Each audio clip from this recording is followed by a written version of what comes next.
call Peter McReynolds. Thank you, Mr. Speaker. And before I commence my remarks, can I congratulate the member on becoming Chair of the Infrastructure Committee? I look forward to working with you. So, thank you, Mr. Speaker, and can I take this opportunity to put on record my thanks to all staff in this building who have made us all feel so welcome since the election in 2022 and since the subsequent restoration of the Assembly.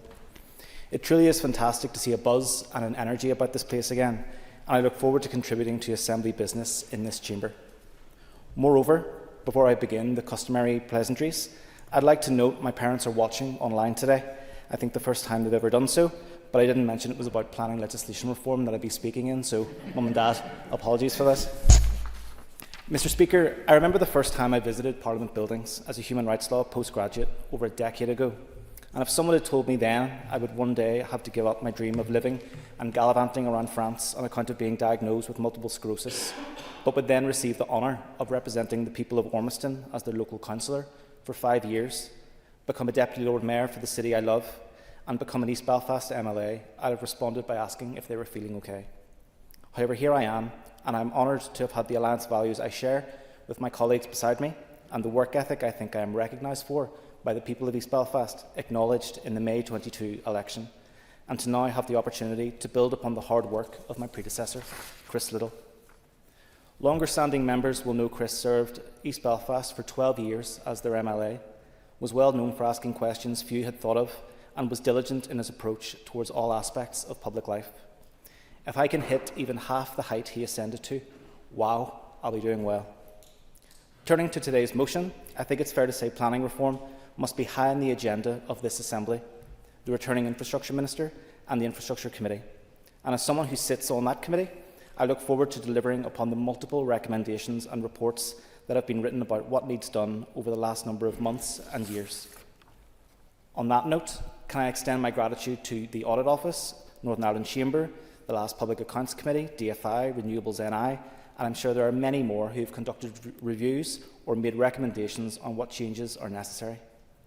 Mr. Speaker, we all know our planning system needs urgently addressed to deliver upon the potential Northern Ireland has, and which is linked towards delivering improved standards of living for our people through an improved economy, employment and opportunity for everyone. However, what will be key within that is first balance, but also diligence. And while we are content to support today's motion and the principle behind it, we do not support the articulation of it in this motion. This is why we had tabled an amendment which would have addressed the inclusion of the Strategic Investment Board, which is the responsibility of the Executive Office and not accountable to DFI, and highlighted the essential role planning improvement will play in addressing the climate emergency through addressing the significant gaps that are a barrier towards helping us meet our net zero targets. Currently, our planning system is a key reason as to why 82% of renewable developers do not see Northern Ireland as an attractive place to invest. On average, it takes over 3 years for a wind farm application to be determined, with data in July 23 showing 125 applications for wind and solar farms as pending, the earliest of which was submitted in November 2012. As my predecessor would say, that is a farce, Mr. Speaker.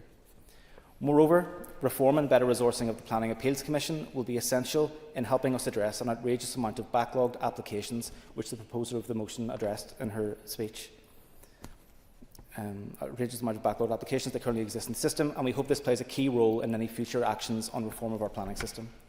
These are highly important areas which we are well known for requiring attention. I'm sure we'll hear a number of others today during today's debate, and I look forward to addressing them during the remainder of this mandate. It's clear the planning system needs reformed, but not at the expense of our environment or biodiversity. Accuracy and attention to detail are required if we are to overhaul this complicated but important system, and I look forward to working on this during this mandate as a matter of urgency.